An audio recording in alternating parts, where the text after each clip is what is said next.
Streetnews.it, c'è qui con me il presidente della Proloco di Cicciano, signor Pietro Bernardo, buonasera. Buonasera a tutti, ciao.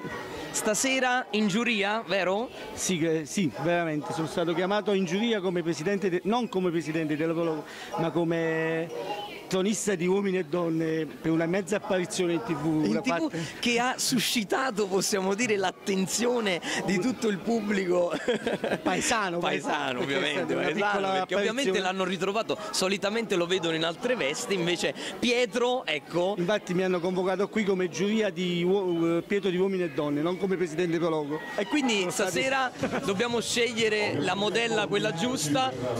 Vediamo di scegliere quella giusta e un in bocca al lupo a tutte le ragazze e un saluto a tutti quanti. Streetnews.it insieme a Miss Mondo Italia. Ciao a tutti.